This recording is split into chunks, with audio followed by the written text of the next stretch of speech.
Assalamualaikum warahmatullahi wabarakatuh. Halo semuanya teman-teman, selamat siang, selamat datang kembali di channel kesayangan kita, channel Ilo Entry, dan masih bersama saya Ilo. Dimanapun teman-teman berada, semoga teman-teman selalu dalam keadaan sehat walafiat, tanpa kekurangan satu apapun, amin amin ya robbal alamin. Doa terbaik untuk teman-teman semua ya.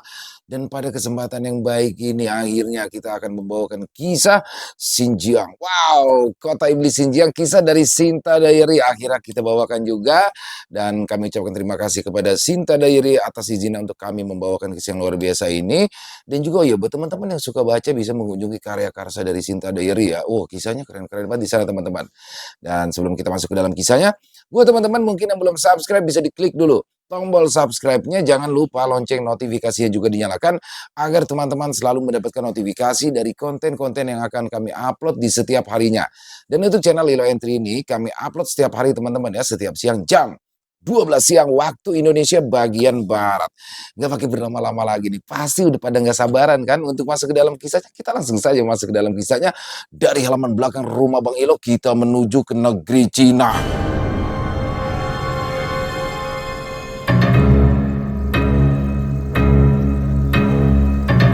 Perjalanan menuju kota iblis Xinjiang.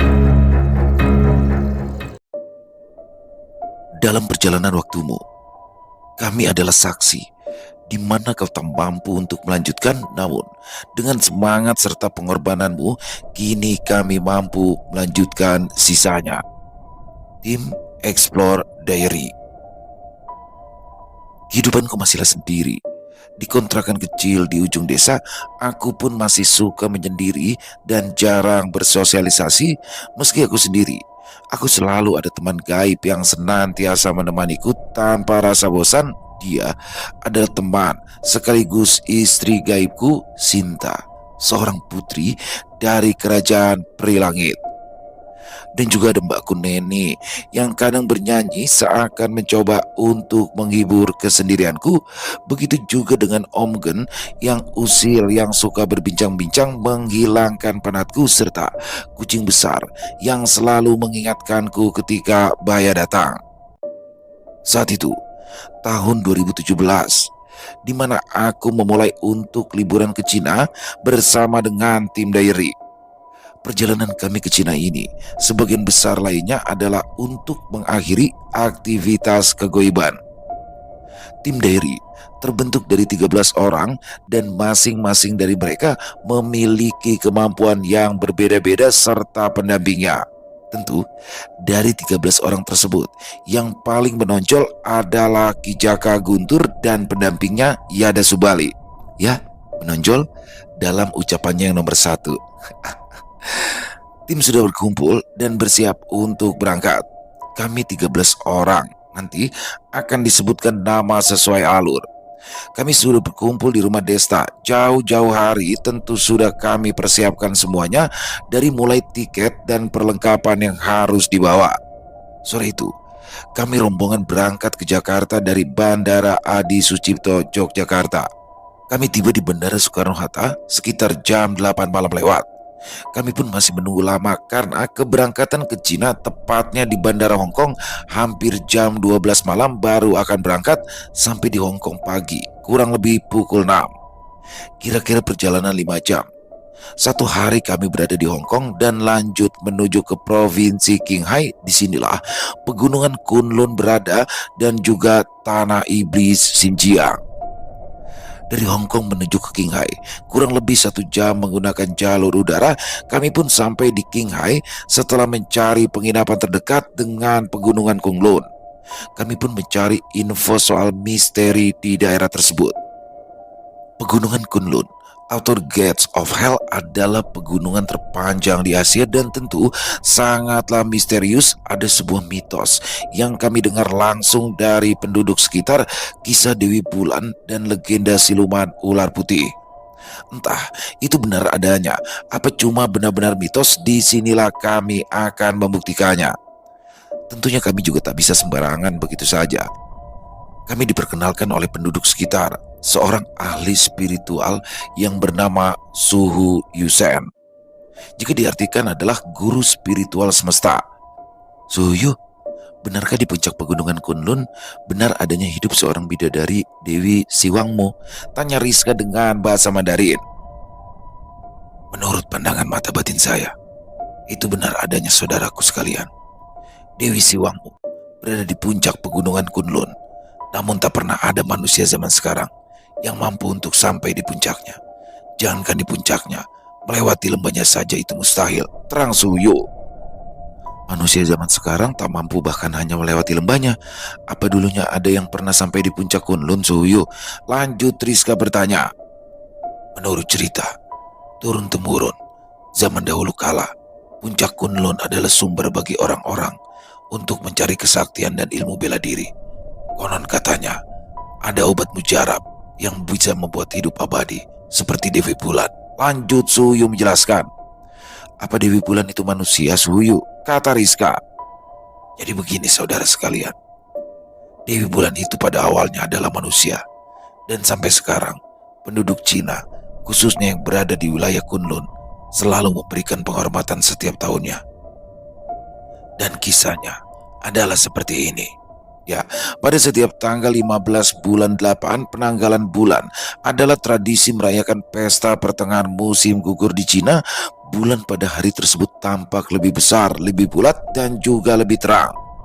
Ketika bulan muncul, setiap keluarga semuanya duduk berkumpul mengelilingi meja sambil menyantap kue bulan dan bercerita tentang legenda bulan dan kisah suka duka alam manusia dengan alam surga. Di istana bulan yang jauh itu, tinggallah seorang bidadari yang sangat cantik bernama Chang'e. Ia adalah Dewi Bulan. Dia sudah sangat lama ditinggal seorang diri di bulan. Chang'e sebenarnya adalah seorang wanita biasa. Sama seperti wanita di dunia pada umumnya, ia memiliki kampung halaman dan juga memiliki keluarga. Tetapi bagaimana ia bisa menjadi seorang dewi? Juga bagaimana ia bisa pergi ke istana bulan? Hal ini harus diceritakan dari kekacauan yang dilakukan oleh 10 matahari. Sebenarnya pada zaman dahulu kala, di dunia ini terdapat 10 matahari. Mereka semuanya bersaudara dan tinggal di sebuah tempat yang bernama Tanggu. Menurut peraturan Kaisar Langit, matahari bersinar bergantian setiap 10 hari sekali. Setiap hari, satu matahari naik ke atas untuk memberikan kehangatan dan penerangan bagi penduduk bumi. Tetapi, matahari-matahari tidak mau tunduk pada aturan seperti ini karena mereka berharap dapat keluar dan bermain bersama di setiap harinya. Pada suatu hari, ke-10 matahari itu akhirnya bersama-sama muncul di atas langit. Sebuah matahari saja dapat memberikan manfaat yang tidak terhingga bagi umat manusia. Tetapi dengan adanya 10 matahari, apa yang akan terjadi? 10 matahari menyebabkan bencana yang besar bagi penduduk bumi. Rerumputan hangus terbakar, tanaman di sawah mati, kekeringan, air sungai juga mengering. Siluman dan binatang buas memanfaatkan kesempatan ini untuk melukai orang. Orang-orang pun tidak dapat hidup dalam keadaan seperti ini. Pemimpin rakyat jelata yang bernama Yao segera berdoa kepada Kaisar Langit. Setelah Kaisar Langit mendengar itu, dia sangatlah marah dan segera memanggil Hou Yi, seorang yang kuat dan gagah berani di kerajaan langit. Kaisar Langit berkata kepada Hou Yi, "Matahari-matahari telah melanggar perintahku, menimbulkan bencana yang parah bagi orang-orang di dunia. Sekarang, saya beri kamu busur dan anak panah dewa untuk membasmi mereka. Tetapi, kamu harus sudah kembali dalam waktu 3 tahun. Kalau tidak, kau akan mendapat hukuman." Hou Yi sangatlah gagah dan tampan, memiliki tenaga yang tak terhingga. Teknik memanahnya juga sangat jitu. Setelah tiba di dunia, Hou Yi menggunakan tenaga dewa, dan tidak berapa lama ia dapat memanah jatuh 9 matahari. Dan karena dicegah oleh Yao, akhirnya ia meninggalkan satu matahari karena matahari masihlah sangat berguna bagi manusia. Setelah Hou Yi menyelesaikan tugas dari Kaisar Langit, ia sangat ingin segera pulang ke kerajaan langit. Tetapi orang-orang tidak rela membiarkannya pergi karena ia telah menghapuskan bencana besar bagi umat manusia. Berharap dia dan orang-orang bergembira bersama-sama beberapa hari. Di samping itu, di bumi masih ada banyak siluman dan binatang buas. Orang-orang juga masih memerlukan bantuannya karena permohonan dari orang-orang. Akhirnya, untuk sementara waktu, ia pun tetap tinggal di bumi. Hoi telah mengunjungi berbagai tempat dan mengenal orang-orang dari berbagai tempat membunuh siluman dan binatang buas yang melakukan perbuatan jahat. Dia banyak melakukan perbuatan baik untuk orang-orang dan dirinya juga sangat mencintai orang-orang yang ada di dunia ini. Pada suatu hari, Houji melewati sebuah sungai. Ia melihat seorang gadis sedang bermain air di pinggiran sungai. Dia sedang kehausan setengah mati. Lalu ia berjalan menuju si gadis meminta air untuk minum dan si gadis dengan ramahnya berkata, "Bukankah kau si Dewa Houyi?" kata gadis itu. "Benar. Bagaimana kau tahu?" jawab Houyi. "Dari pakaian yang kamu kenakan, dari busur dewa yang berwarna merah, dan panah dewa yang berwarna putih, semua orang di sini siapa yang tidak mengenalmu?" lanjut gadis itu. Dari pembicaraan mereka, Hoi mengetahui bahwa nama si gadis itu adalah Chang'e, seorang gadis yang tidak punya saudara, tidak punya teman, dan orang tuanya telah meninggal akibat bencana besar yang dibuat oleh 10 matahari. Hoi sangat bersimpati. Chang'e ramah dan baik hati dan juga sangat cantik. Sebentar saja Hoi sudah jatuh cinta padanya, sedangkan Chang'e, karena Hoi adalah seorang pahlawan yang membasmi kejahatan demi kepentingan rakyat, maka ia sangat mengaguminya. Mereka berdua saling jatuh cinta. Tidak lama kemudian mereka berdua menikah. Sejak saat itu, Chang'e setiap hari memelihara ulat sutra dan menenun kain, sedangkan Hoi setiap hari pergi menebang kayu dan berburu dan juga mengajari banyak pemuda memanah. Mereka hidup sangat bahagia. Kehidupan di dunia begitu menyenangkan. Hoi akhirnya melupakan untuk kembali ke kerajaan langit. Waktu berjalan dengan cepat.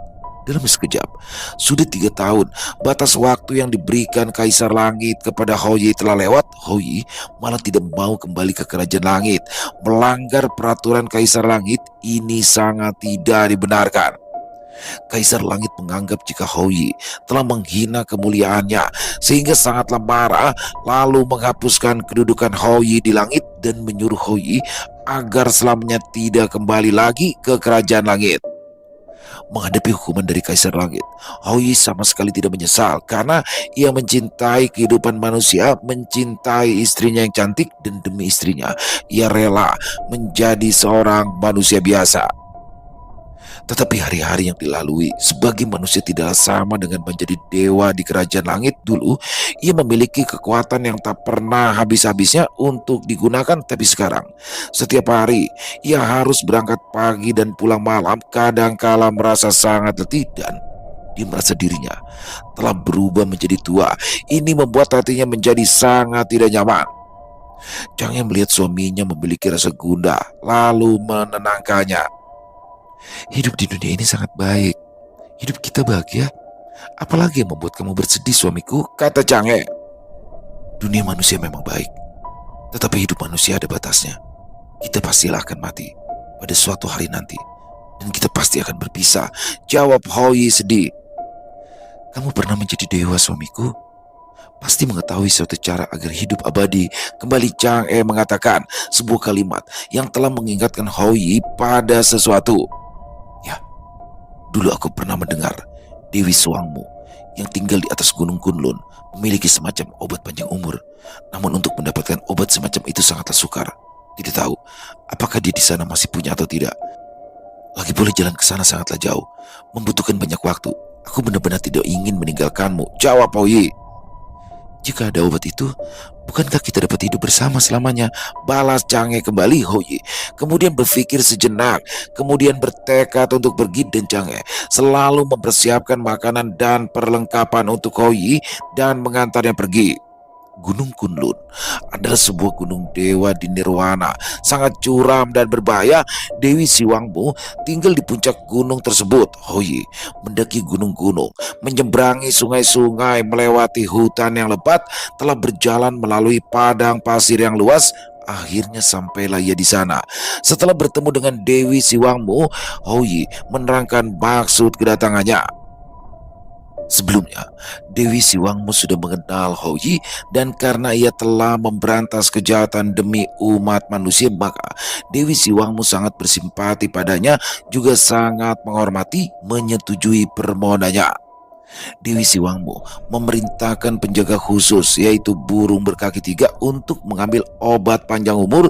Tak lama kemudian burung berkaki tiga itu keluar dari dalam gua membawa sebuah labu air yang di dalamnya terdapat obat panjang umur yang terbuat dari buah pohon yang tidak bisa mati namun hanya berbuah setiap 3.000 tahun sekali. Ambillah. Dewi Siwangmu memberikan obat dibungkus memakai kertas dan memberikannya kepada Hou Yi. Obat ini hanya tersisa ini. Jika kalian masing-masing makan separuh, pasti akan panjang umur. Namun jika kalian setiap orang memakan semuanya, maka akan berubah menjadi dewa dan terbang ke langit. Ini adalah obat dewa. Harus dimakan pada saat bulan purnama, tanggal 15 bulan 8, kata Dewi Siwangmu. Hou Yi meletakkan obat dengan hati-hati. Ia berpamitan pada Dewi Siwangmu kemudian meninggalkan Gunung Kunlun. Setibanya di rumah, Hou Yi memberitahukan perkataan Dewi Siwangmu kepada Chang'e dan memberikan obat padanya untuk disimpan menunggu untuk dimakan pada saat bulan purnama tanggal 15 bulan 8. Setelah itu, Hou Yi setiap pagi dan malam masih menebang kayu dan berburu di hutan. Chang'e masih memelihara ulat sutra dan menenun kain. Mereka hidup lebih berbahagia karena mereka telah memiliki obat dapat hidup bersama selamanya. Tapi mereka sama sekali tidak akan pernah menyangka bahwa nasib tragis sedang menunggu mereka. Di antara beberapa pemuda yang belajar memanah kepada Hou Yi adalah seorang pemuda yang bernama Feng Meng. Keahlian memanahnya yang paling baik, tapi hatinya paling jahat.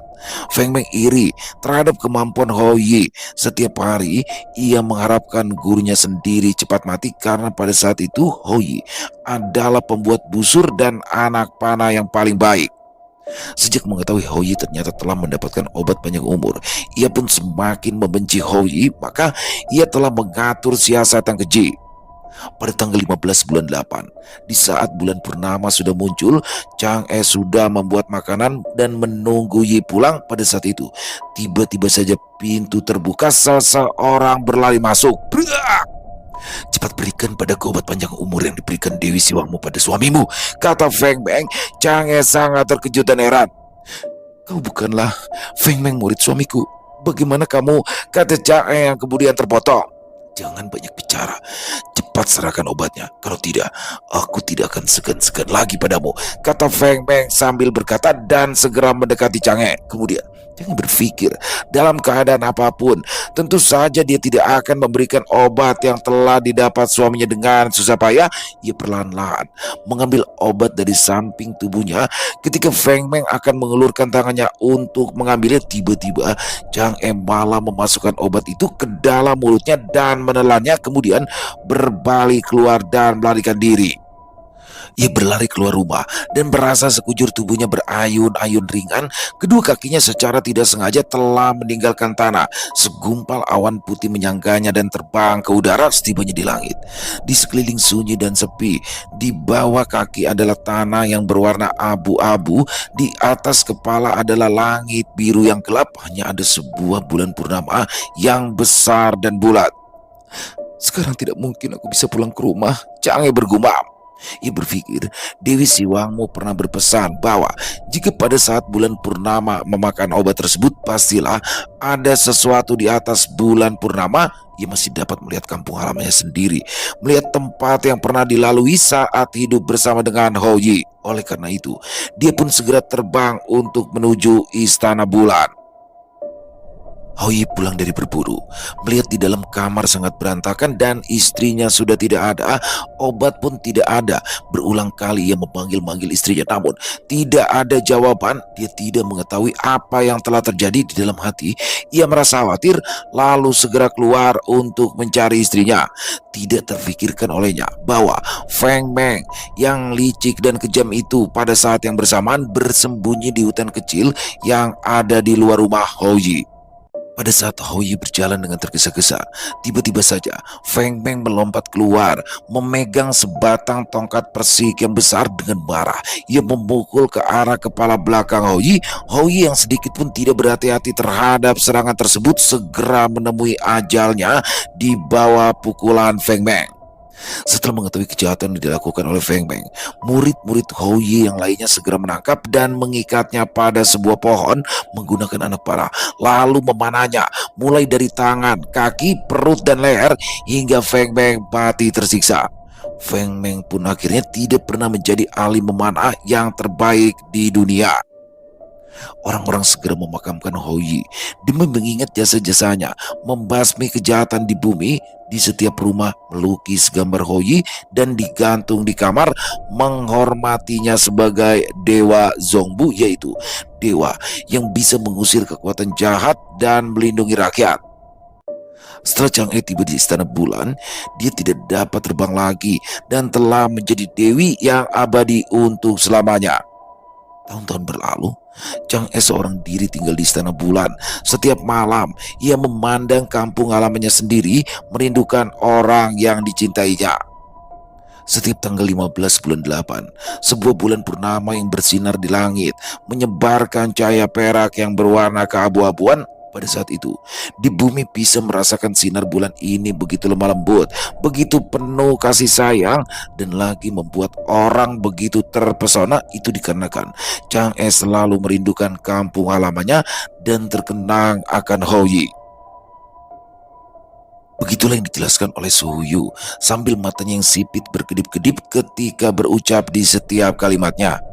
Oh, begitu ya Suhuyu. Dan ini rekan saya Jaka. Dia ingin menanyakan, adakah yang pernah nekat mencoba untuk masuk ke pegunungan Kunlun? Kembali Rizka bertanya. Selama ini, saya tidak pernah dengar cerita bahwa ada yang ke sana, namun setelah kembali dalam keadaan tak bernyawa. Lagi pula, pemerintah juga melakukan larangan bagi siapapun yang ingin memasukinya. Jelas Suhuyu. Bagaimana jika seseorang melakukan astral protection atau marga sukma untuk menjelajah ke sana, Suhu? Lanjut Rizka mengatakan. Untuk melakukan itu sangatlah sulit, saudara sekalian. Butuh pembelajaran yang tak singkat bagi orang awam.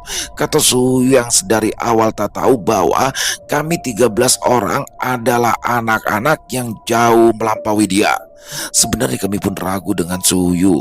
Jika dia memang ahli dalam bidang spiritual, sedari awal dia harusnya sudah tahu tentang kami. Sungguh pemandangan yang langka. Anak-anak muda yang tak biasa berkumpul menjadi satu, dan Tongbannya sangat akur satu sama lain.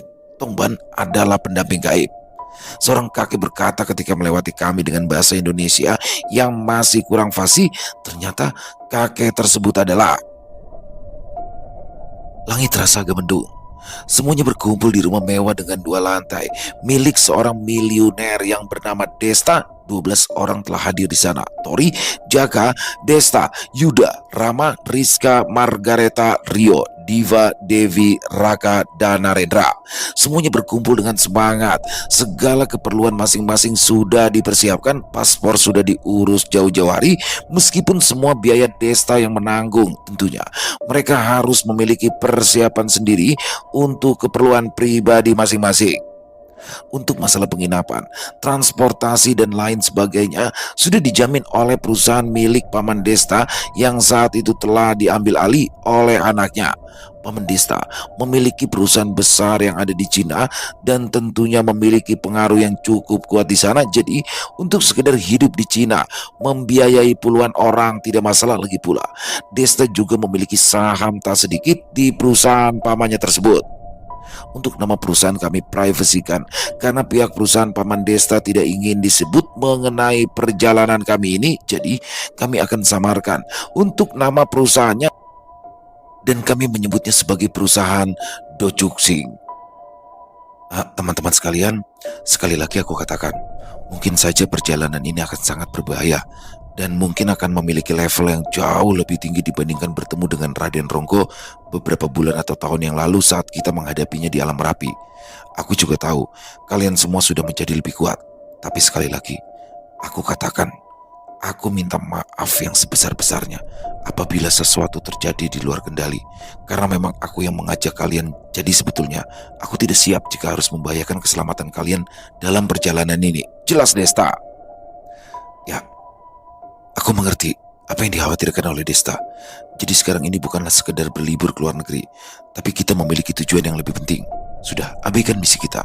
Berliburlah kalian dan jangan ikuti langkah kami jika kalian ragu. Sautori. Secara pribadi aku mengerti seperti apa bahayanya karena kan aku sempat mendengarnya langsung dari Raja Wentira. Hidup mati ada di tanganku. Mas Desta tidak perlu khawatir, ucap Rio. Benar. Oleh sebab itu, aku melarang Tirta untuk ikut. Sautrama. Kenapa kau tidak ikut saja sekalian, Celetuk Yuda? Ya, soalnya aku dengar-dengar di puncak Kundo nanti ada danau terdingin di dunia. Nah, aku ingin mendang kamu agar masuk ke dalam sana supaya jadi burung es. Ya lumayan lah buat pajangan di rumah, Palas Rama. Pada awalnya aku pikir kalian itu benar-benar bermusuhan, tapi semakin aku mengenal kalian, kalian ini memang diperlukan di tim ini supaya tidak sepi, ucap Diva. Benar sekali, apalagi jika Bang Tori dan Bang Jaka mulai berulah, saut Rizka. Jangan bawa-bawa aku dong, Neng Rizka. Sebut Tori itu biang keroknya, balas Jaka. Kenapa pula kau sebut aku Jaka? Air itu mengalir ke bawah, tapi air mengalir sebaliknya jika kau bicara, kata Tori membalas dengan sindiran. Meskipun aku baru mengenal kalian semua, tapi tim ini cukup menarik. Tim Diary, saut Raka. Raka ini adalah seseorang yang pernah datang ke Gunung Merapi tetapi gagal dalam tes. Setelah itu entah apa yang terjadi. Raka menjadi memiliki energi spiritual yang kuat, bahkan ia menguasai ilmu pengleakan dan mendapatkan perlindungan dari Raja Leak.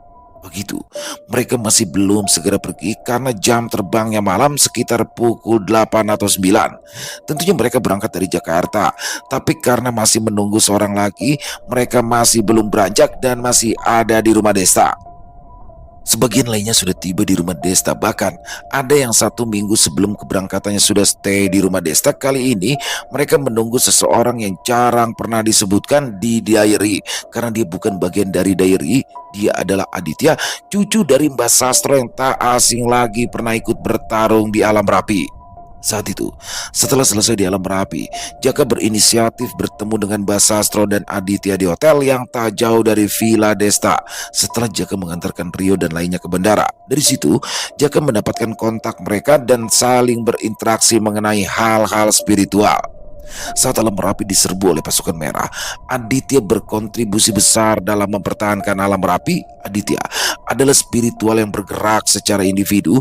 Ia bisa menangani segala sesuatunya dengan kemampuannya sendiri. Dia adalah jenius hebat dalam dunia spiritual. Bahkan kakeknya yang memiliki gelar jenius di antara jenius tidak bisa dibandingkan dengan Aditya.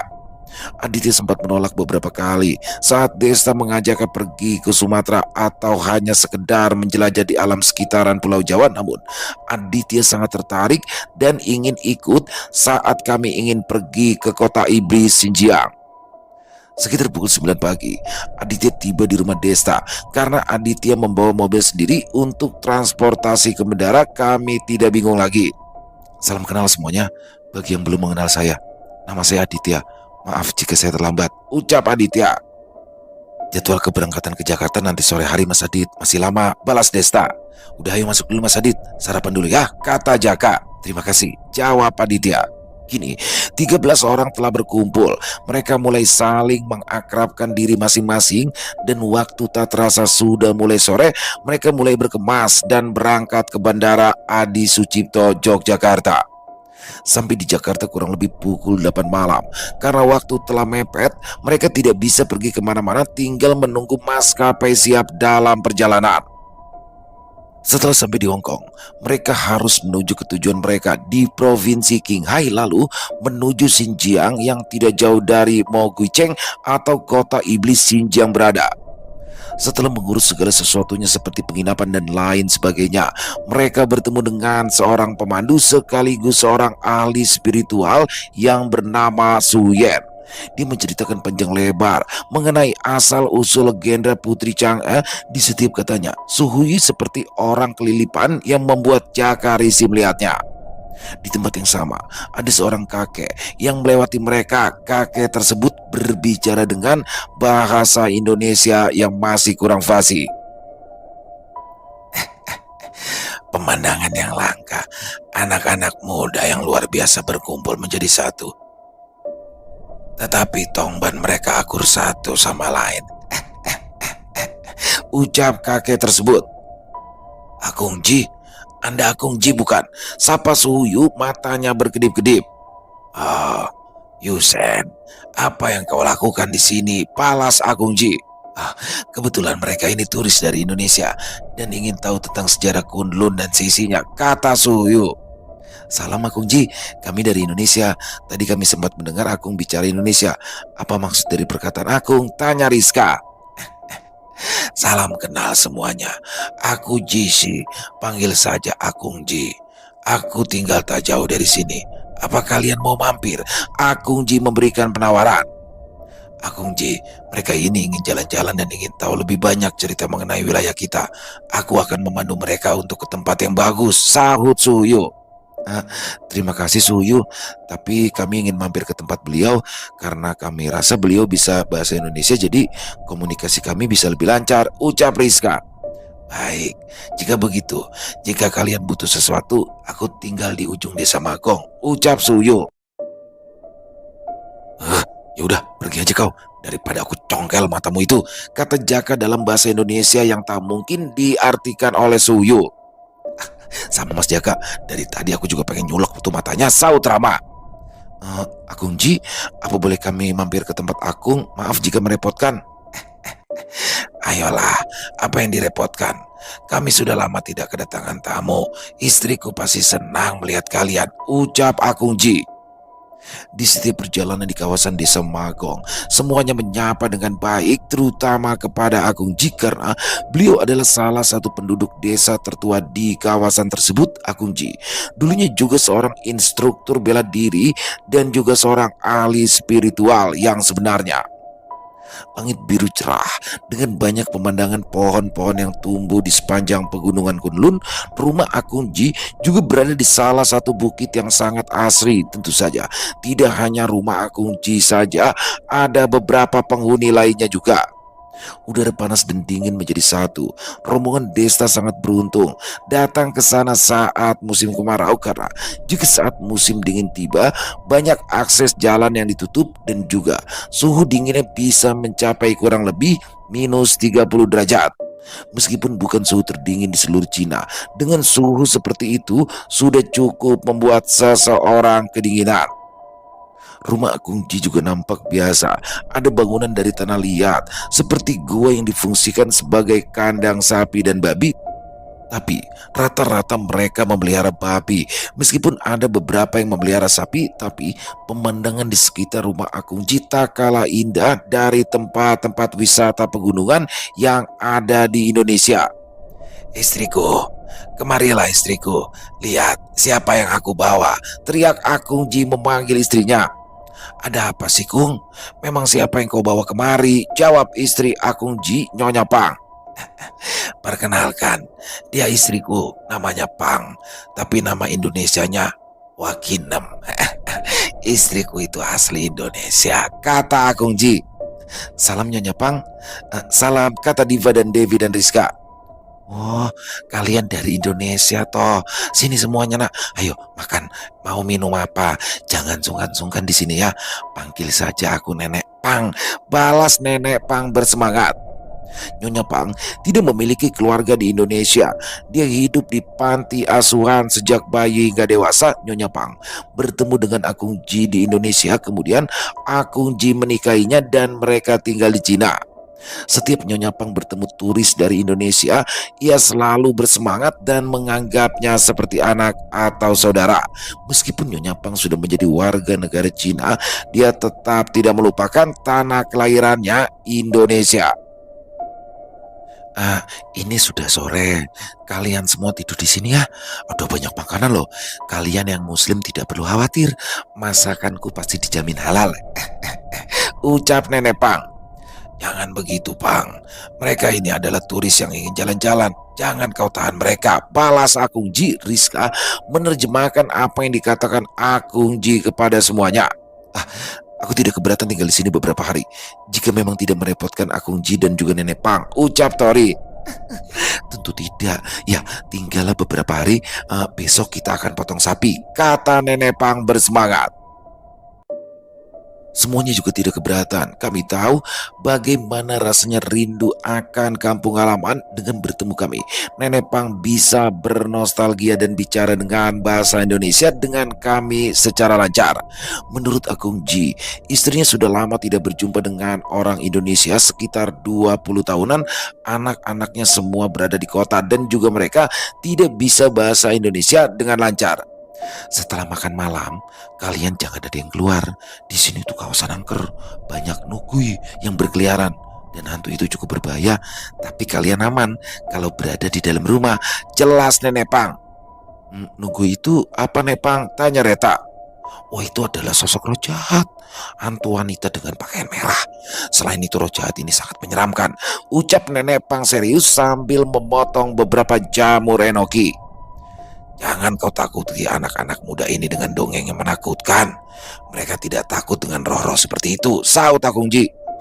Siapa nakutin mereka? Mereka ini tidak tahu apa-apa loh. Kan lebih baik dikasih tahu, ucap Nenek Pang. Nugui adalah sosok hantu wanita yang konon adalah korban akibat bunuh diri, karena memang tak sedikit orang yang mati secara tiba-tiba di kawasan puncak Desa Magong. Kebanyakan kematian terjadi oleh para wanita muda dan berkaitan dengan asmara atau hutang yang menumpuk. Sebelum mereka pergi menjelajah ke pegunungan Kunlun, mereka harus terbiasa terlebih dahulu dengan kondisi sekitar. Mereka juga harus menghormati dan mentaati peraturan di negara tersebut, karena melakukan penjelajahan di kota iblis Xinjiang adalah larangan berat. Malam hari telah tiba. Bagi seorang Akung Ji, dia harus menjaga kesehatannya dan selalu tidur lebih awal. Kurang dari jam 9 malam, rumah Akung Ji cukup besar dan memiliki ruang tamu terpisah dari rumah seperti halnya balai. Para wanita tidur di dalam, sedangkan yang laki-laki ada di gazebo dengan bentuk segi lima yang cukup lebar dan besar dan memiliki penutup di sekelilingnya. Meskipun hanya memakai pintu yang terbuat dari bambu, tetapi cukup nyaman dan hangat karena di dalam juga ada penghangat ruangan dan kompor tradisional. Malam itu terasa cukup dingin. Rama menyeduh kopi yang membuat lainnya juga menginginkannya. Suasana seperti ini tidak akan pernah kita rasakan di Indonesia, ucap Desta menggunakan jaket bludrus sambil menyeruput kopinya. Kau ini belum pernah ke Dieng ya, Dul? Suasana dingin malam harinya persis seperti di Dieng yang ada di Wonosobo, saut Tori. Betul, aku malah sudah beberapa kali ke Dieng karena ada saudara yang tinggal di sana, saut Aditya kemudian duduk menghampiri. Aku juga pernah ke sana, tapi menurutku lebih nyaman di sana. Di sini itu memiliki aura negatif yang kental dan kuat, ucap Jaka. Semua itu ada keunikan dan keistimewaannya tersendiri. Aku sendiri merasakan suatu hal yang menekan, yang berbeda jauh di sana, kata Tori. Kresek. Semua mata langsung teralihkan dengan suara bunyi seperti langkah yang diseret. Suara itu sesekali terdengar dan memiliki jeda sekitar 20-30 detik. Tuh kan, kita dikira bicarakan dia tuh, kata Rama. Sudah biarkan saja, saut Raka. Seketika tercium bau busuk dan anyir darah yang menyengat. Hal itu membuat mereka menutup hidung. Suara langkah kaki yang diseret juga semakin cepat, seakan mengelilingi gazebo tempat mereka beristirahat. Suara langkah kaki itu mulai bertambah dan semakin berisik. Aduh, makhluk ini mengganggu orang yang salah, tutur Narendra. Makhluk di luar itu menghisap jiwa. Meskipun tidak terlalu kuat, jika bergerombol cukup merepotkan. Mereka juga tidak akan bisa masuk ke sini karena ada susunan pelindung yang membuat mereka tidak akan bisa masuk, bisik Rara kepada Narendra. Aku rasa teman-teman juga tahu hal itu, Rara, saut Narendra. Mereka ini hanya sejenis seperti kuntilanak jika di tempat kita, tapi lebih kuat dan menakutkan daripada kuntilanak merah. Tapi yang ini lebih jahat. Aneh, kenapa tidak dibereskan ya makhluk jahat seperti ini? Aku yakin Akung Ji bukan orang sembarangan, saut Rio. Mungkin saja Akung Ji seorang ahli, tapi beliau sudah tua yang hanya bisa mengandalkan pengetahuan daripada kemampuannya, kata Narendra. Ya benar, mungkin saja, balas Rio. Rara pernah lenyap saat itu, tetapi bukan lenyap selamanya. Rara hanya kembali tersegel saat pergi di kerajaan peri sungai. Rara berhasil dibebaskan meskipun ada banyak kendala dan hambatan yang harus dilalui, tapi akhirnya Rara bebas dan bahkan bisa mengendalikan sisi jahatnya sendiri. Ah, sialan. Kopiku jadi tidak nikmat dicampur dengan aroma busuk seperti ini. Lakukan sesuatu, siapa saja, ucap Rama. Dan saat Sinta hendak bertindak, tiba-tiba seperti ada sosok yang sedang mengusir para makhluk itu. Perlahan udara mulai kembali seperti semula. Tidak ada yang tahu siapa yang telah mengusir makhluk-makhluk tersebut. Sebetulnya, dari awal mereka bisa menangani gangguan tersebut, tetapi mereka hanyalah pendatang tidak baik jika melakukan tindakan. Tentu ada alasannya kenapa para makhluk jahat itu tidak dimusnahkan. Sosok hantu satu ini juga cukup unik. Mereka menggunakan baju merah atau tepatnya menggunakan gaun pengantin merah dan memiliki penutup wajah sehingga wajahnya tidak terlihat. Cara berjalannya juga menunduk sambil menyeret kakinya. Pagi itu, kurang lebih pukul 5, udara masih terasa dingin meskipun matahari sudah mulai terlihat. Hidup di dataran tinggi, terutama di puncak bukit, sudah biasa jika pagi-pagi sekali matahari sudah muncul dan sebaliknya, pukul 6 sore terlihat masih cukup terang. Selamat pagi Akung Ji, Anda terlihat luar biasa pagi ini, sapa Desta. Selamat pagi, apakah semalam kalian kedinginan? Balas Akung Ji. Wah, udara dingin justru membuat saya nyaman, Akung Ji. Saya mau tanya sesuatu, Akung Ji, kata Desta. Apakah yang ingin kau tanyakan itu tentang Nugui? Akung Ji langsung menebak. Wah, benar Akung Ji. Agak membuat kami tidak nyaman semalam karena bau busuknya, tapi akhirnya mereka pergi juga. Yang saya ingin tanyakan, kenapa makhluk jahat seperti itu dibiarkan berkeliaran? Saya rasa Akung Ji sendiri bisa mengatasinya dengan mudah, ucap Desta. Ya, benar. Kami penduduk desa memang sengaja membiarkan Nugui berkeliaran. Tentu ada alasannya. Untuk menjaga desa kami dari para manusia itu sendiri. Pencuri dan perampok kerap sekali terjadi bukan hanya di desa Magong, tapi di kota-kota besar lain juga banyak terjadi. Jelas Akung Ji. Bukankah itu tugas pemerintah untuk menangani para pelaku kriminal? Kenyamanan dan keamanan itu adalah hak yang dimiliki oleh setiap penduduk, sahut Tori. Ya, memang benar. Tetapi bagaimana jika hal itu dilakukan oleh manusia dari dunia yang berbeda? Kata Akung Ji. Maksudnya? Beles Desta yang masih bingung mencoba mencerna ucapan Akung Ji. Masalah ini masih simpang siur sebenarnya, dan tidak pernah bisa dibuktikan dengan jelas. Tetapi kejadian tersebut sering terjadi di kawasan sedikit penduduk seperti desa kami dan juga desa-desa lainnya, kata Akung Ji. Pernyataan Anda membuat saya tertarik. Manusia dari dunia berbeda. Dengan kata lain, selain alam jin dan dunia manusia, ada dunia lain yang dihuni oleh manusia. Bukankah begitu Akung Ji? Ucap Tori. Ya, bisa dikatakan seperti itu. Tapi juga bukan dunia yang sebenarnya. Bingung aku menjelaskannya. Anggap saja seperti yang kau katakan tadi. Jelas Akung Ji kemudian menceritakan asal-usulnya. Di Cina khususnya, masih ada yang mendalami suatu keilmuan yang dianggap menyimpang atau suatu kepercayaan yang dianggap sesat. Sebut saja namanya sekte pembunuh iblis. Sekte ini sempat merajalela di seluruh Cina dan memiliki jutaan pengikut sebelum pemerintah membubarkannya. Sekte pembunuh iblis awalnya hanyalah orang-orang biasa yang terpengaruh oleh ajaran tersebut. Para petinggi sekte pembunuh iblis memiliki kemampuan unik masing-masing. Mereka memiliki ilmu aneh, tentunya berkaitan dengan ilmu spiritual. Sebetulnya, para petinggi sekte pembunuh iblis adalah para pemuja iblis itu sendiri. Mereka yang tidak menghormati sekte tersebut dianggap iblis dan layak untuk dibunuh. Sudah banyak kematian disebabkan oleh sekte ini, hingga pemerintah akhirnya melakukan tindakan dan membubarkannya. Tentu saja, sekte pembunuh iblis tidaklah sepenuhnya bubar. Para petinggi sekte tersebut bersembunyi di dunia lain yang disebut sebagai dunia Gongtian atau alam kaisar atau alam surga. Terbentuknya dunia alam surga ini tentunya ada campur tangan sang Raja Iblis penguasa kota Iblis Xinjiang. Memang benar, sudah tak terhitung banyaknya manusia yang mati di kota Iblis Xinjiang, entah itu penduduk Cina ataupun turis dari berbagai belahan dunia. Namun ada juga beberapa yang selamat, akan tetapi mereka menjadi bagian iblis itu sendiri yang kemudian membentuk sebuah sekte yang disebut sekte pembunuh iblis. Alam surga dihuni oleh para manusia pemuja iblis tersebut. Tidak semuanya memiliki kemampuan spiritual, kebanyakan hanyalah manusia biasa. Di alam surga hanyalah dunia semu, mirip seperti dunia manusia, tetapi sebenarnya bukan. Alam surga tidak bisa ditumbuhi pepohonan apapun, bahkan tidak ada air seperti halnya hanya gedung besar yang kosong. Untuk bertahan hidup, para sekte pembunuh iblis ini harus mencari sumber daya di dunia manusia seperti ternak dan bahan pangan lainnya. Sebagian ada yang memiliki pasokan di dunia manusia yang menyamar sebagai penduduk dan bekerja seperti orang pada umumnya. Tapi tidak sedikit juga yang memilih untuk merampok. Kemunculan mereka selalu pada malam hari untuk melakukan aksinya. Maka dari itu, kebanyakan para penduduk di sekitar pegunungan membiarkan makhluk jahat Nugui berkeliaran untuk mencegah para manusia dari alam surga melakukan tindakan jahatnya.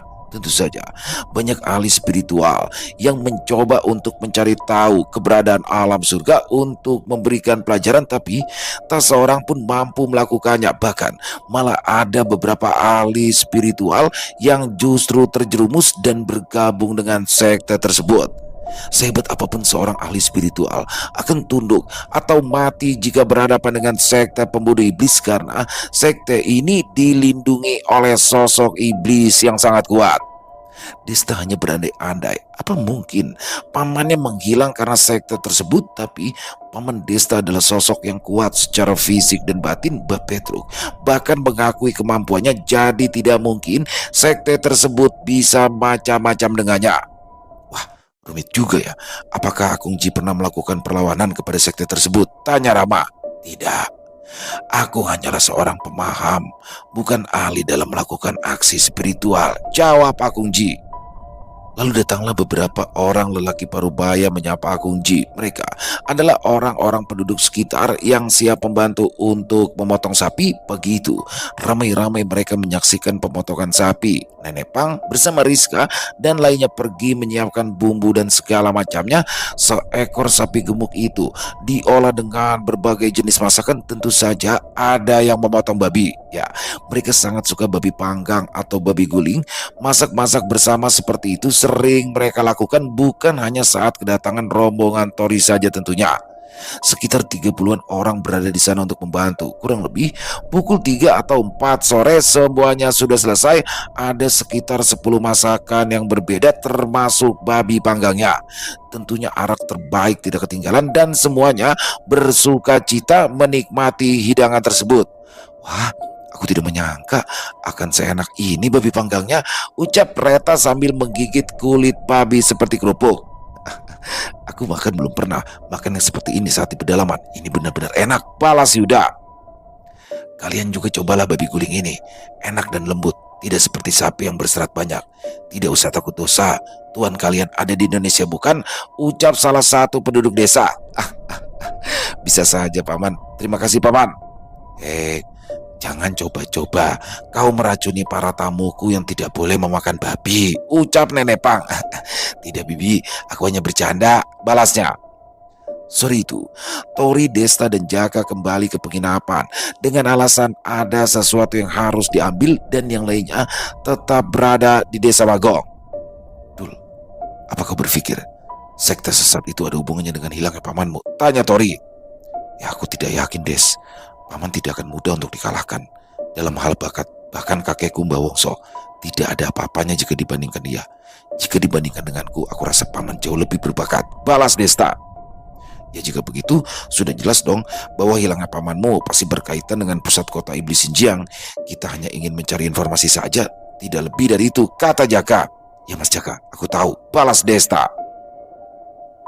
Ya, mereka memang berencana untuk mencari informasi terkait hilangnya Paman Desta Suyoto dan tidak ingin melibatkan yang lainnya. Tapi, apakah hanya dengan mereka bertiga mampu untuk mendapatkan informasi tersebut? Lalu, dari mana mereka akan memulainya? Di tengah perjalanan menuju penginapan, mereka pun bertemu dengan seorang wanita yang cukup menarik. Dengan pakaian yang cukup berani, wanita itu mendekat dan bertanya dengan bahasa Mandarin yang tidak bisa dimengerti.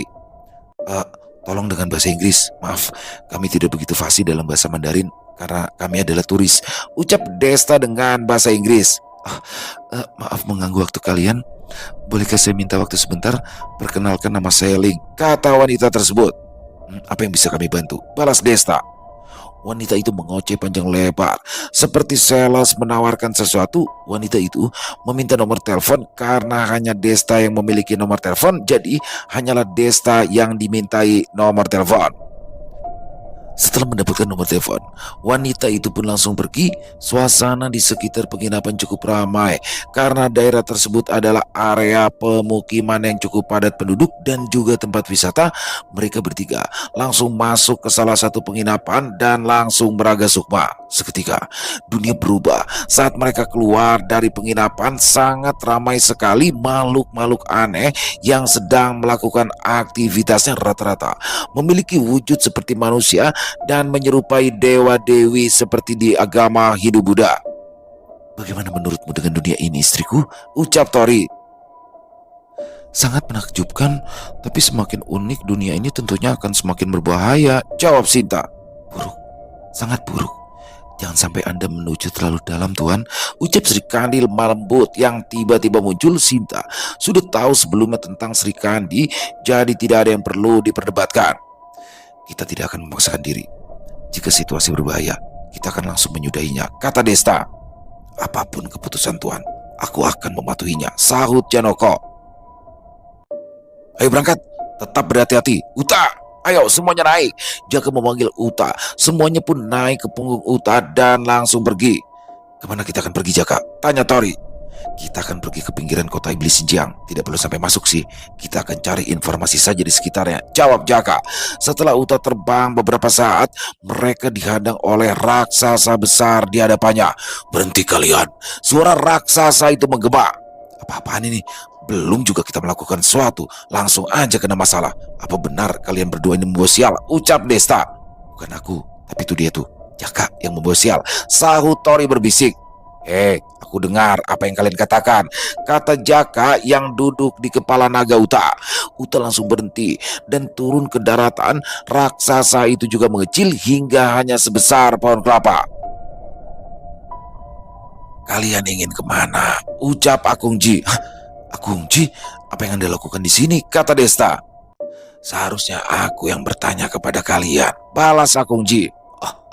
Mereka benar-benar pemuda yang hebat, Paman Ji," ucap sosok raksasa tersebut. Raksasa ini siapa, Akungji?" tanya Desta. "Halo, aku Ebi. Kita pernah bertemu sebelumnya saat acara makan-makan," ucap raksasa itu. "Bagaimana bisa? Apa jangan-jangan Ebi?" ucap Desta terkejut. "Ebi manusia sama sepertimu, hanya saja dia memiliki jiwa istimewa," jelas Akungji. "Oh begitu, aku pikir bukan manusia," kata Desta. Maaf Akungji, kami hanya ingin pergi ke pinggiran kota iblis. Ada satu informasi yang ingin kita cari," ucap Tori.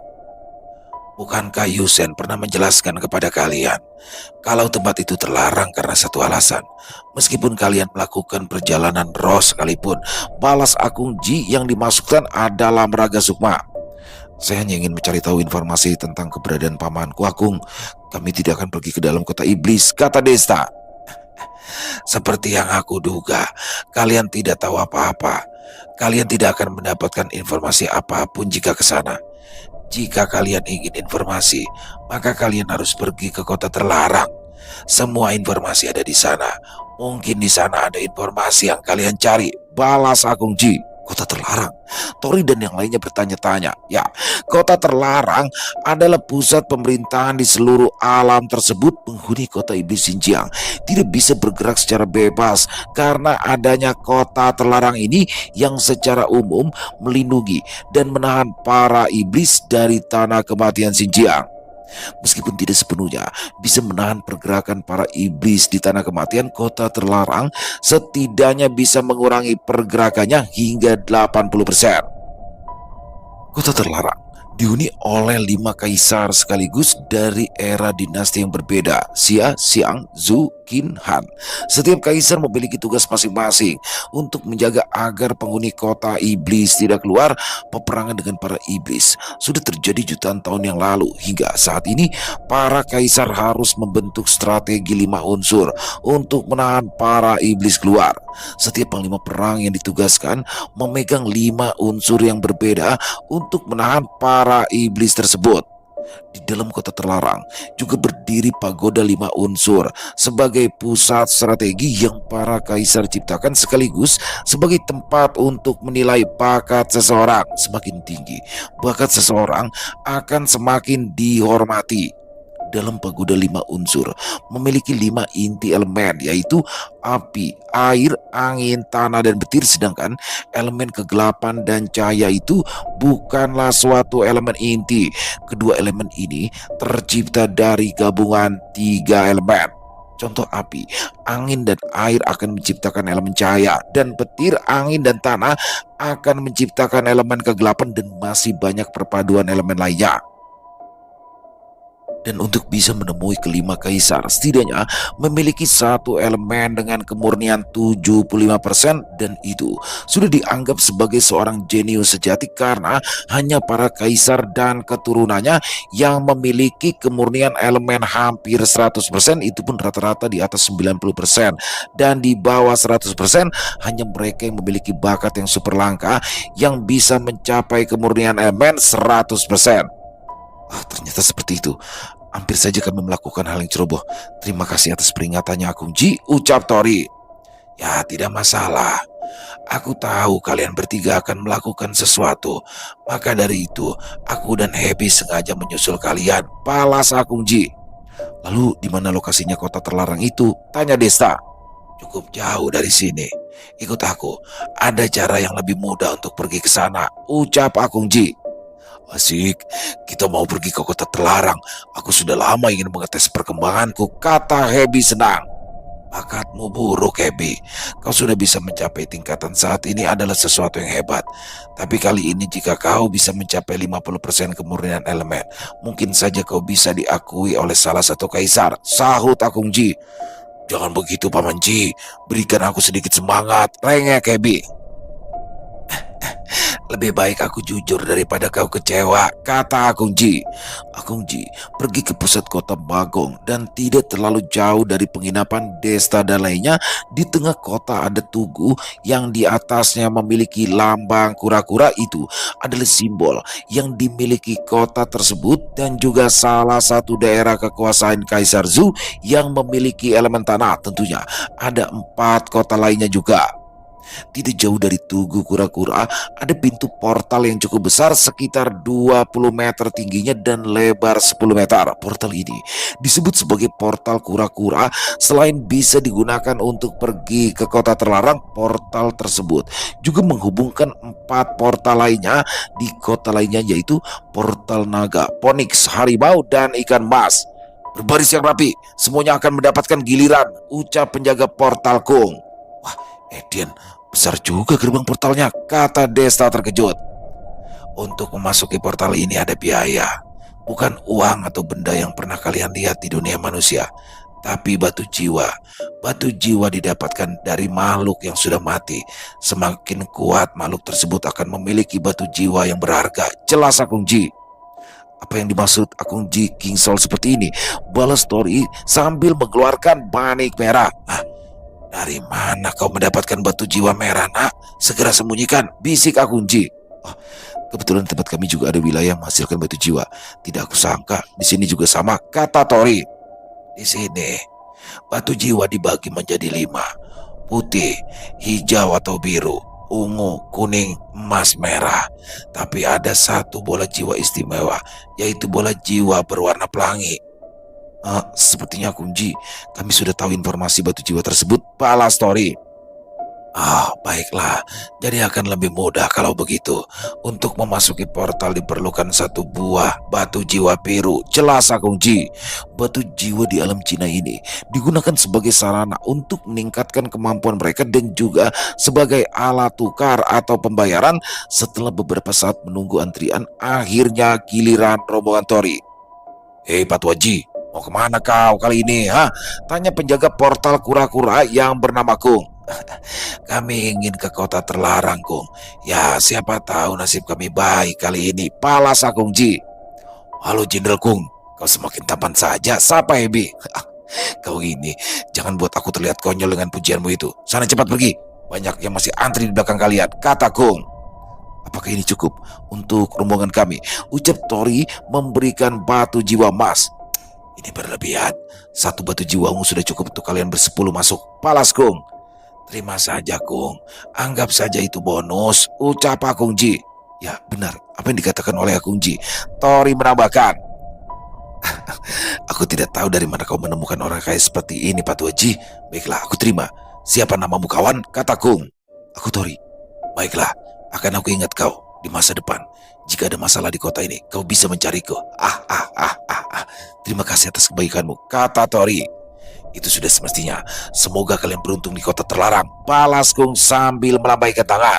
10 yang memasuki portal adalah Tori, Desta, Jaka, Akung Ji, Hebi, Sri Kandi, Janoko, Uta, Sinta, dan Babasil.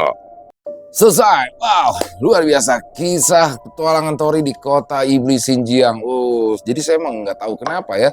Saya penasaran banget nih sama kota Iblis Xinjiang, kisah Tori di kota Iblis Xinjiang, dan akhirnya kita dapat membawakannya juga. Dan di sini panjang sekali teman-teman.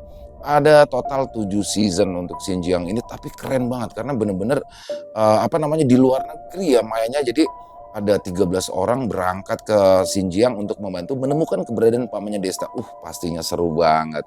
Dan ini Sinta Diary keren banget, dia bisa nulis seperti ini, asli keren banget. Sekali lagi kami ucapkan terima kasih ya kepada Sinta Diary atas izinnya kami untuk membawakan kisah yang luar biasa ini. Dan buat teman-teman semoga terhibur ya dengan kisah barusan para pecinta penikmat horor misteri, lebih khususnya lagi kepada para subscriber dari channel Ilo Entry. Dan buat teman-teman mungkin yang punya komentar lain, silakan bisa menuliskan di dalam kolom komentar ataupun hanya sekedar saling menyapa. Insya Allah kami akan menjawab satu persatu. Buat teman-teman yang suka dengan videonya, dengan kisah barusan, bisa diklik tombol like-nya, tombol jempolnya, boleh juga dong dibantu di-share ya link videonya ini ke teman-teman yang lain agar juga ikut merasa terhibur. Dan buat teman-teman yang belum subscribe, ayo dong diklik dulu tombol subscribe-nya. Jangan lupa lonceng notifikasinya dinyalakan agar teman-teman selalu mendapatkan notifikasi dari konten-konten yang akan kami upload di setiap harinya. Kami juga ingin mengucapkan terima kasih ya kepada seluruh teman-teman yang sudah selalu setia hadir, yang sudah selalu mendukung kami. Karena teman-temanlah kami selalu bersemangat berkarya di setiap harinya. Di akhir kata, saya Ilo mengucapkan permohonan maaf apabila mungkin dalam pembawaan kisahnya barusan ada kata-kata saya yang salah ataupun ada kata-kata saya mungkin yang kurang berkenan. Saya mohon dibukakan pintu maaf yang seluas-luasnya. Sampai berjumpa lagi besok jam 12 siang masih bersama saya Ilo di channel Ilo Entry. Salam sehat, sukses, bahagia selalu untuk kita semua. Wassalamualaikum warahmatullahi wabarakatuh.